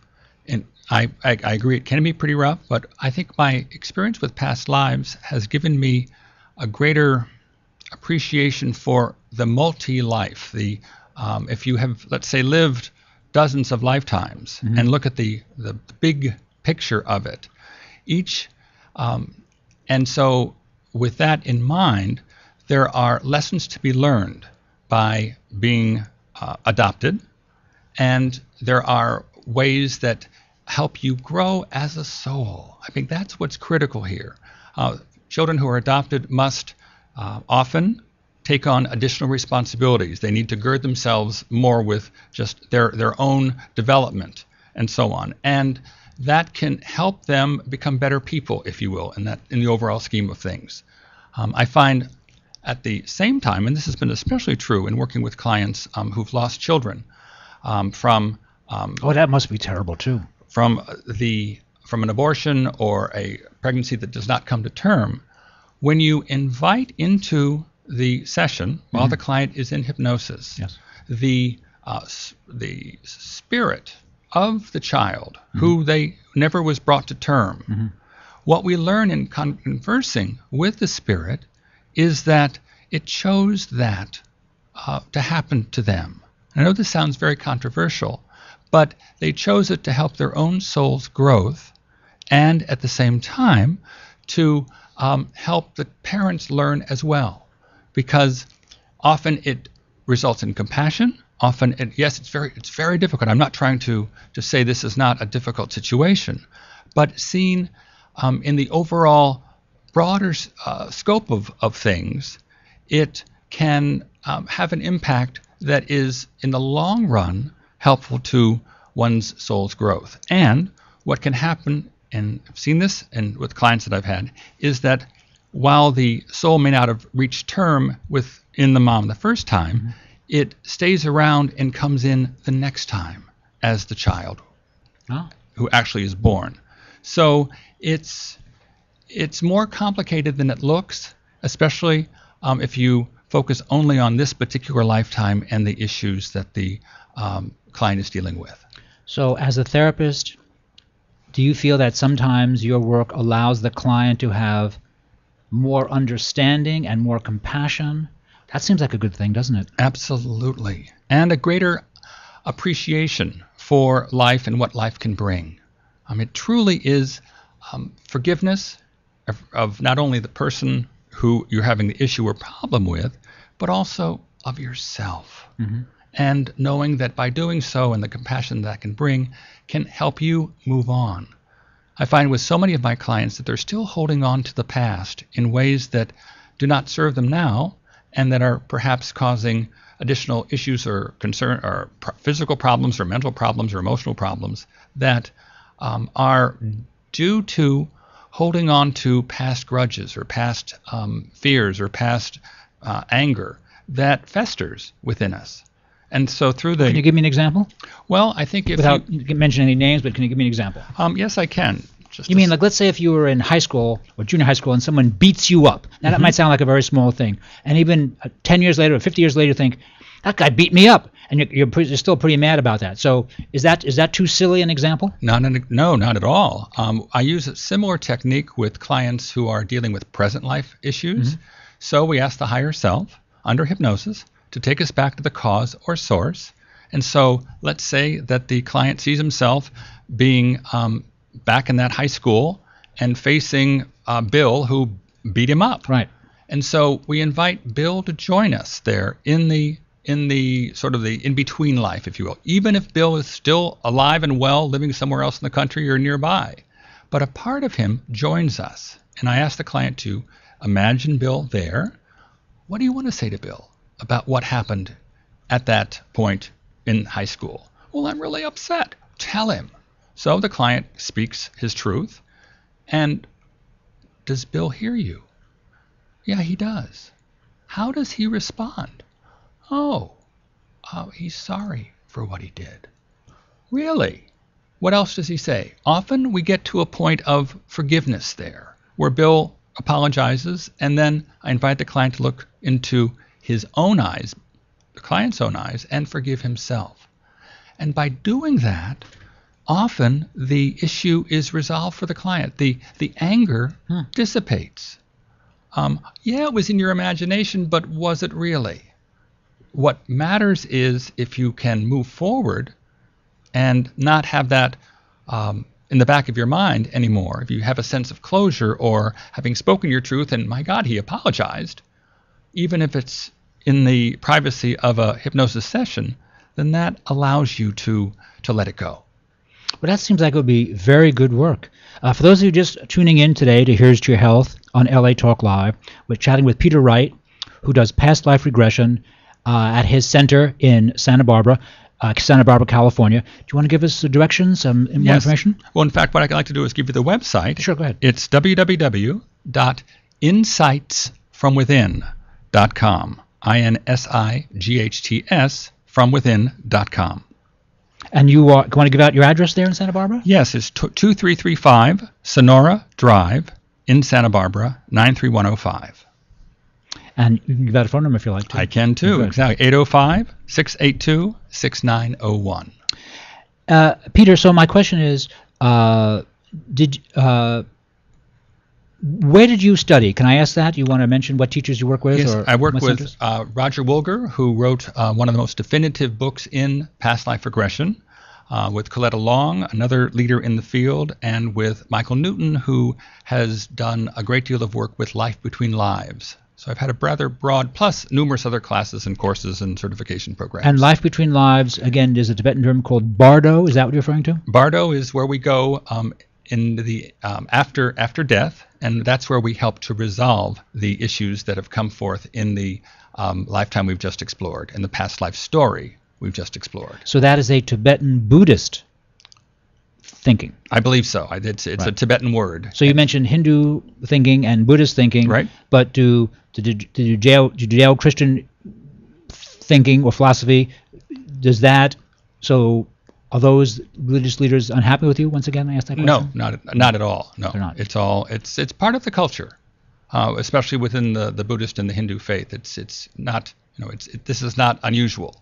It does seem to me that today in 2012, that thinking, Eastern thinking, to use that broad term, does really permeate Western culture in a very positive, not a negative way, and that the ideas that you're mentioning, which some people might find them terribly radical, but really probably the majority of listeners today would think, oh yes, we knew that anyway. They're just kind of looking for someone to talk to about it. But the ideas seem to be, they enjoy a certain currency now, don't they? I mean, people don't think you're a kook, do they? I mean, not most people don't anyway. A few might for sure, but in general, the response is pretty good. Exactly. I find that people are very open to at least exploring. Right. And since I'm not saying that past lives the stories are for real, because they may be or they may not be, That's right. we just look upon them as a metaphor, or however you want to think about them.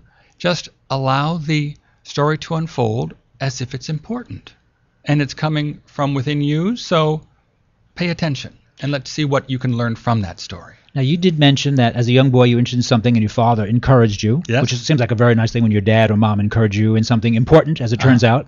And in a past life, you felt that you were a Tibetan healer or philosopher? A healer, yes. And so therefore, to a large extent, the life you lead now is a life you've led before. Exactly. And is that way, are many of us, in your opinion, like that?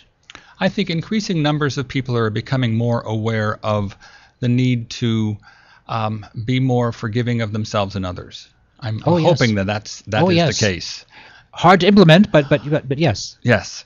And so with that in mind, I think also increasing numbers of people are wondering, or I find that in my practice, I am getting clients who have tried more traditional routes and not found the answer.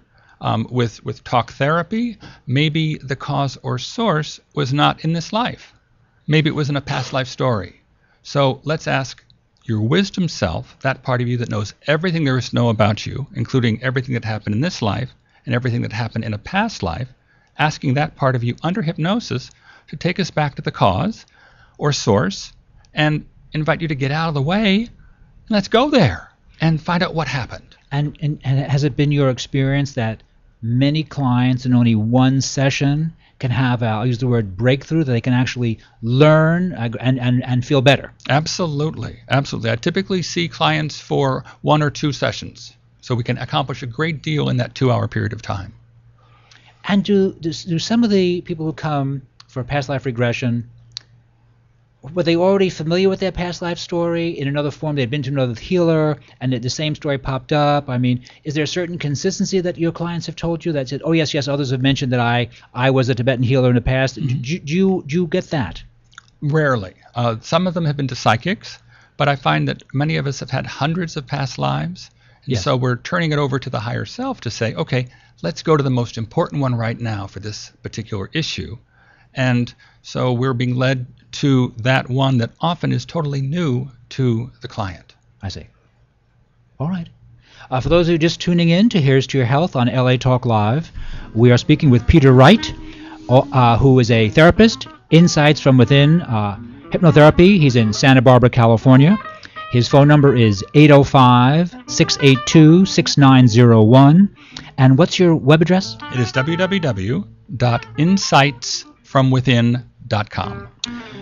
Peter Wright, it's been a pleasure. Thank you for being a guest today on Here's to Your Health. And we'll be right back after these important messages. Thanks for tuning in. Thank you, Joshua.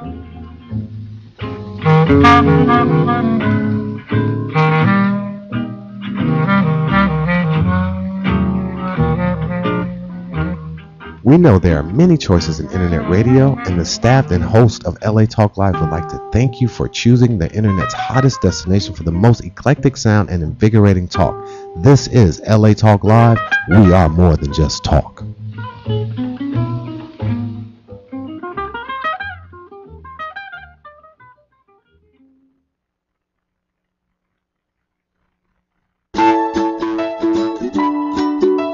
Bottled at the source since 1871, Mountain Valley Water is the deepest operating spring in America. This naturally alkaline water, with a perfect blend of minerals, has a crisp, clean taste that's twice been named best tasting water in the world. Mountain Valley Water has been served in the White House for 13 presidents, but it's also served kings including Elvis Presley, whose only requirement on tour was 2 6-packs of Mountain Valley Water. Delivered to your home or office in glass bottles, Mountain Valley Water will give new customers in Southern California their first 2 5-gallon bottles free.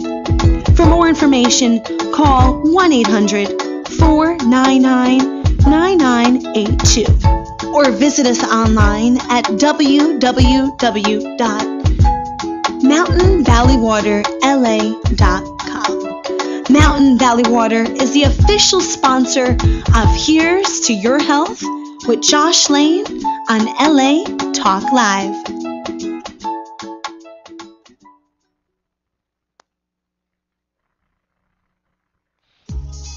Walk, run, climb, play.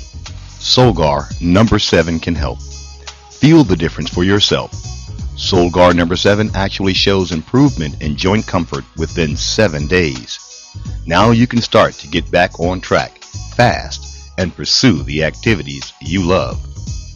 Solgar number 7 is a breakthrough in joint care with no glucosamine and no chondroitin.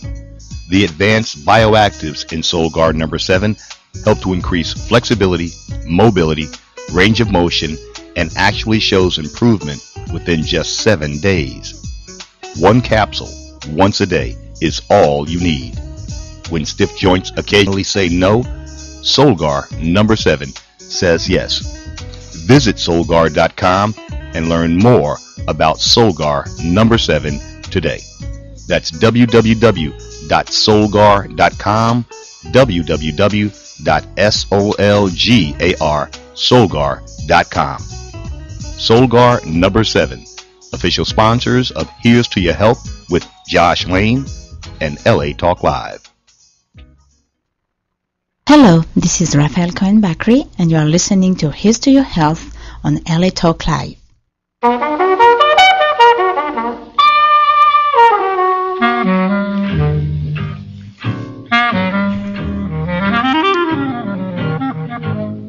We're back. Thank you for tuning in today to Here's to Your Health on LA Talk Live. I'm your host, Joshua Lane, and we're here for our final segment of the day with Peter Wright, who is a clinical hypnotherapist and works with past life regression. And during our break just now, Peter was telling me about Brian Weiss, the MD, who wrote the book Many Lives, Many Masters, which frankly is still actually a pretty well-known book, even though it's been around about more than 20 years. Absolutely. And you were telling me the background story to the publication of that book. Exactly. Brian Weiss was a Yale-educated undergraduate, and he went to Columbia as an undergraduate, and then went to Yale for his master's. Mm-hmm. And Great then, schools. Went down to Florida, and was, I think, head of psychiatry at Mount Sinai Hospital, I believe. Yes, I think so. Mm-hmm. In Miami. And he was seeing clients as a therapist, and he described himself as a left-brain obsessive-compulsive who knew nothing about parapsychology, nor did he believe in it.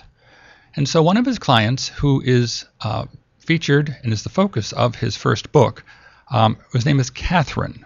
And Catherine was suffering from fears, phobias, recurrent nightmares, and depression.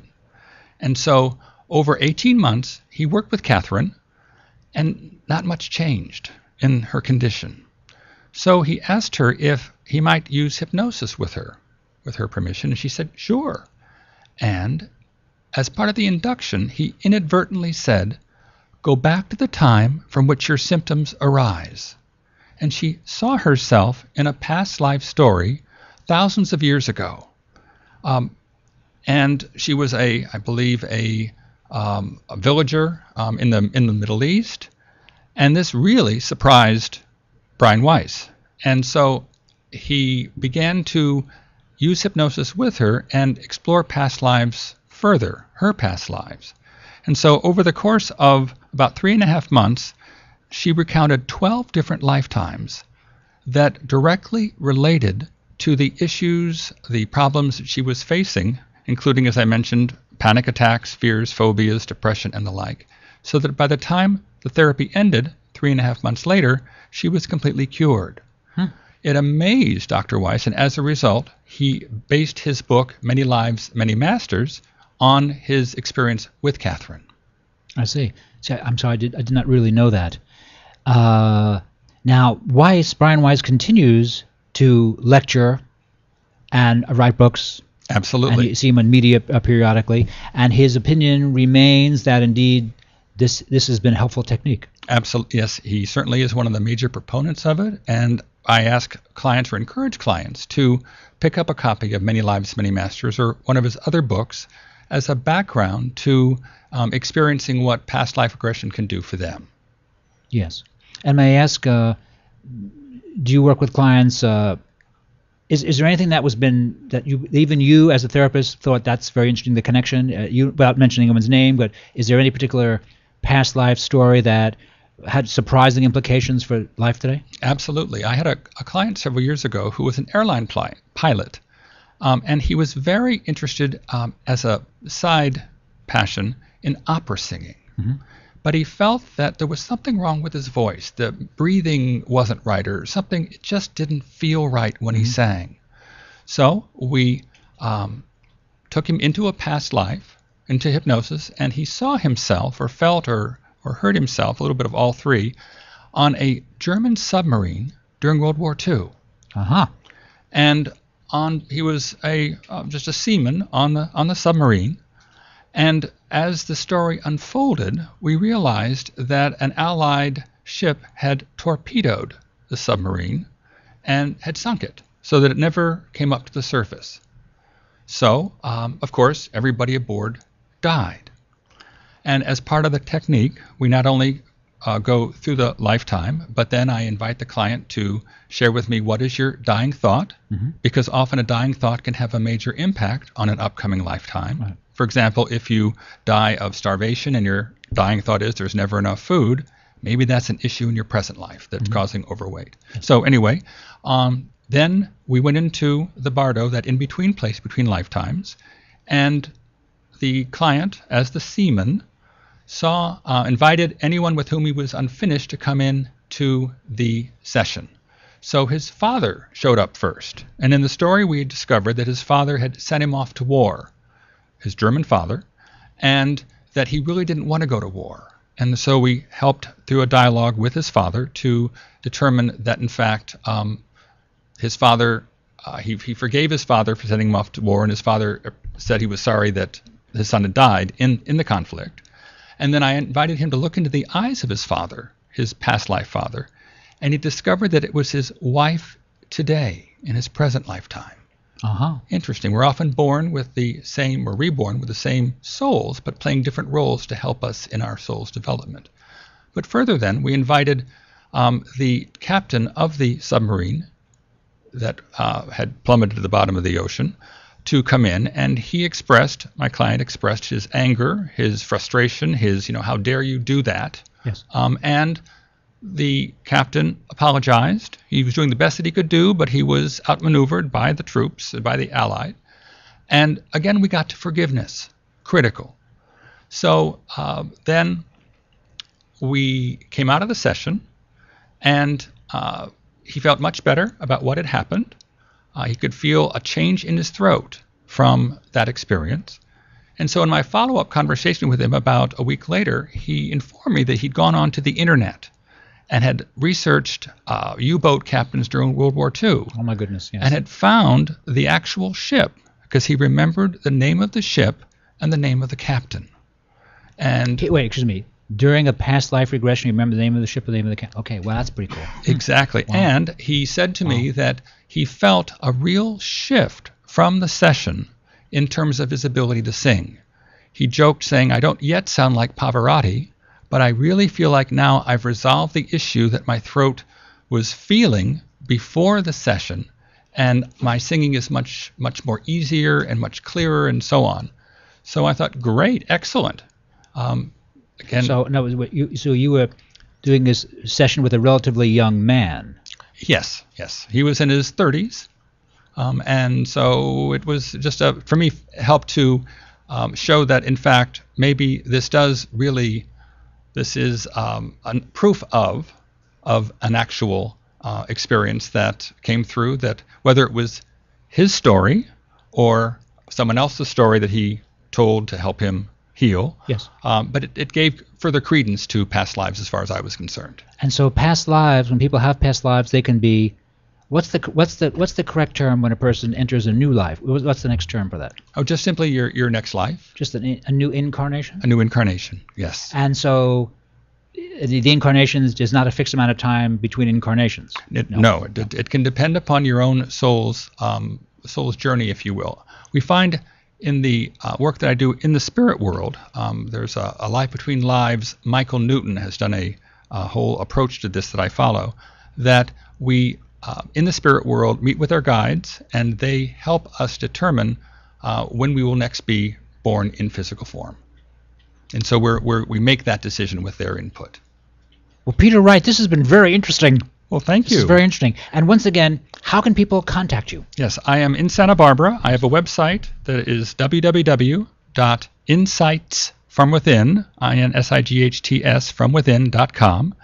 And my phone number is 805-682-6901 in Santa Barbara. Let me just have that once again, if you don't mind. It's 805-682-6901, and email is pqwright, WRIGHT, at AOL.com. And again, your organization is called Insights from Within, and you practice in Santa Barbara, California. Exactly. Well, Peter Wright, you've been a very good guest. Thank you for being a guest on my show, Here's to Your Health. You're listening to us today on the LA Talk Live Radio Network. My name is Joshua Lane. Thank you for tuning in.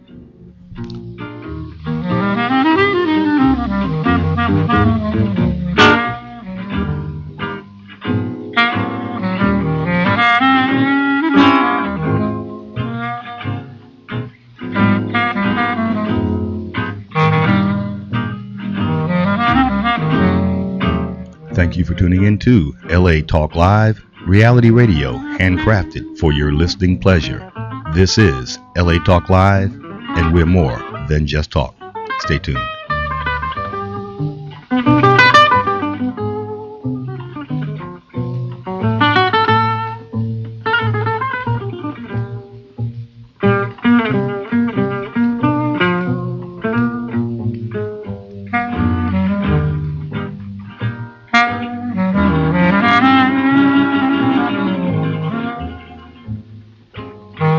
Thank you.